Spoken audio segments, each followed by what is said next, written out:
I hear this all the time. I don't care what people think. And every time I hear it, I just don't buy it. Because if people genuinely didn't care what other people think about them, their lives would look very, very different. They would take more risks, they'd speak more openly, they'd try things that they have been sitting on for many, many years. Now, my thinking around this is we all care.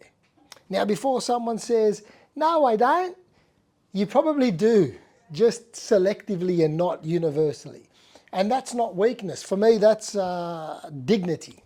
It's something about how you see yourself matters. Think about it. If you truly didn't care about what people said about you or thought about you, you wouldn't hesitate before posting something online. Second guess speaking up in a meeting. You wouldn't replay conversations over and over in your head afterwards. But we do. I do, you do, we all do. Because something about how we're seen, it matters to us. So let me throw out a handful of common examples I hear all the time. If you genuinely don't care, you wouldn't rewrite a post 5 times before publishing. I need to get it right so people don't think that I'm stupid. You wouldn't hold back in meetings. I might be seen as dominant, out of line, or just unprepared. You wouldn't worry about looking silly while learning something new. People see me as capable and mature, so I have to be seen as a serious and a responsible person. You wouldn't avoid difficult conversations. What if they hold it against me or disagree with everything that I say? And you know what my favourite one is? Over the years, this one's come up all the time. I don't comment or like things that are slightly controversial or polarizing on social media because my work colleagues will see that I liked it. We do care because these things matter. I was in a conversation recently with someone who is stepping into a new space, creating a new professional and you could say personal identity. One that was shifting him into the public arena. And straight away the commentary started. Some people dismissed him. Some said that they didn't really like him anymore. Others were quietly pleased that he hadn't yet succeeded. And what struck me wasn't the judgment, because you know what? That always happens. People are always going to judge. It was how deeply it affected him on a physiological level, on a level he was not aware of. Not because he failed, but because of what failure might mean about him. It's an example of not really caring about what others think, which he stated very early on in the conversation, but caring what we think about ourselves. And it highlighted another example showing that we do care. Most people are okay failing at a task, but they struggle when the failure feels personal. Now, it's one thing to lose, and now it's another thing to think, what does this say about me? Losing at something external, that's manageable. You lose a game, a presentation doesn't quite land, you try a new skill and you're not really that great at it. But the idea really that people might now see you differently, or worse yet, how you negatively see yourself, that's where it hits. I once challenged someone who proudly told me, I don't care what people think. I said, yes you do. Everyone does. He got so annoyed, defended himself in such an overreactive way that I thought I must have insulted somebody in his family. Ironically, he proved my point. He cared enough about what I thought, what I said even, to react. All he said was, I don't care what people think. And in my 5-word response, it almost ended in an argument. Yes, you do. Everyone does.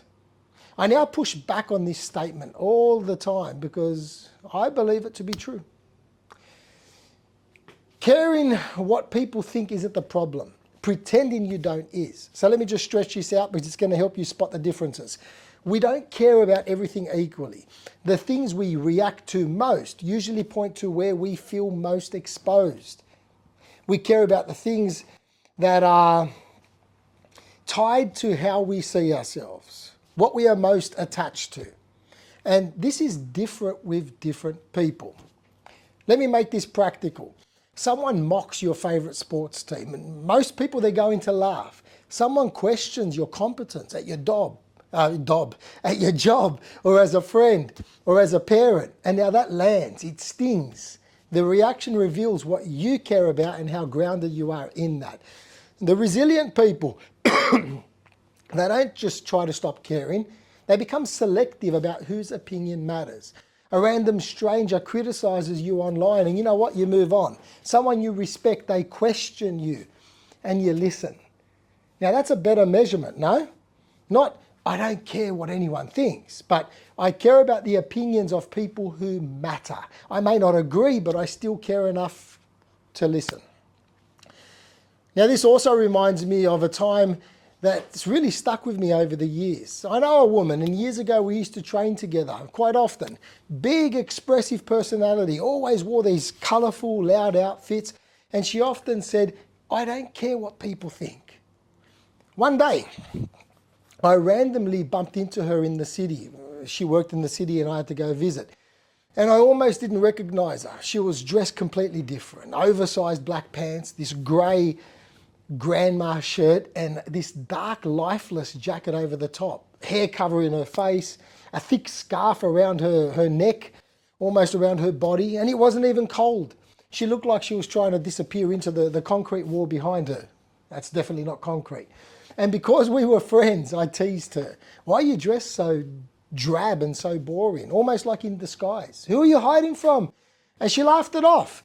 But then she said something that stuck with me. This is the thing. She said, I can't wear colours and stand out. No one in finance does. If I stand out the way I normally do, I make myself a target for water cooler gossip. This is someone who stated very often that they didn't care what others thought about them. She cared. Same person, different environment, different risk. It wasn't that she didn't care. She cared about how she was seen in that context. So do you see the difference? Now this is where it gets interesting. All right, imagine three circles. You've got the inner circle, people you trust, the middle circle, acquaintances, and the outer circle, strangers, everyone else. Most people at the outer circle, the strangers, everyone else, control their behaviours and their actions, create the assessments in their head. They hold back because of people they don't even know. They stay silent because of opinions that shouldn't carry any weight at all.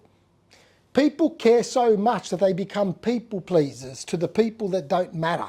Think about that. Resilient people, on the other hand, the explorers and the learners of the world, they reverse this. They care deeply about that inner circle, the people we trust. They listen carefully. They reflect. And they largely ignore the noise from the outside, everyone else. I heard something the other day and I absolutely loved it. It adds another layer to all of this. A friend told me, he goes to me, my stuff doesn't like other people's stuff. So what does that mean? What is stuff? Stuff is the survival instincts that exist in all of us, the protection mechanisms that we have that allow us to feel safe. Often criticism isn't really about you. It's uncomfortable for many people to see someone else stepping forward because it highlights the risks that they are not taking. It exposes the gap between what they say and what they do. It highlights their own mediocrity. Now, I'm not talking about constructive feedback. I'm talking about reactive criticism. Because when this happens, it's easier to just dismiss. It's easier to criticize, easier to gossip, to deflect rather than reflect. If they truly didn't care, they would not do these things. What other people are doing would not bother them at all. And often the only way these people can reactively respond to this is with their stuff. Our responsibility is to be aware of our stuff that comes up in response to theirs. Because when we do anything new, there's always going to be doubt. And that's where sensitivity comes in. It's in that doubt where we become sensitive to the repercussions, sensitive to the possible losses or perceived losses, sensitive to potential criticism. So courage, it's not confidence. Courage is commitment with doubt amongst all this heightened sensitivity, followed by action. If there's no doubt, there's no courage. So what I like telling people is to step into the arena knowing that people are going to judge. Some will criticize, others will gossip, and you might fail. But choosing to go, choosing to do it anyway. Like the explorers and the learners, those that we put on a pedestal and we read about. Because the loudest critics are usually on the sidelines. And you know what? Often in the gutter. The people evolving, expanding, living are the ones that are exposed. Making this video, for instance, I'm aware of all the self-criticisms that are happening in my head. I'm speaking too quick. I'm moving too much. Should I redo it because it's too long? All of these things. And I know some people are going to say that I'm full of it. Sitting there ready to type something out, mumbling sweet nothings to themselves, maybe allowing their stuff to be in the driver's seat. And you know what? I do care. If it's coming from someone whose opinion I respect, someone who can communicate and share a point of view that I have not yet considered. But I'm resilient enough to, honestly, not give a f about those that don't matter. Because I've learned to understand that it's not them, it's their stuff. And I'm not going to let their stuff, or my stuff, be bothered by their stuff. And that's the difference. When you become selective about whose judgment counts, remember the three circles, you stop hiding. Think about this for a moment. What criticism would actually bother you? How would it be different coming from a stranger compared to a friend? A family member instead of a work colleague? Because that's the clue. That reveals what you care about, why you care about it, and how it matters. And it also reveals where courage is required. So I've got to wrap this up.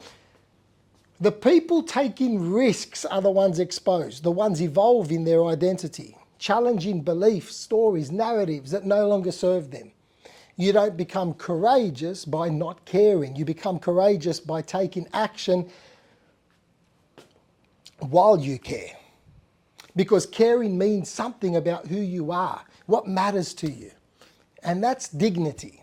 So the question isn't, do you care what people think? The real question is, whose opinion are you letting stop you from taking the action that you want to take?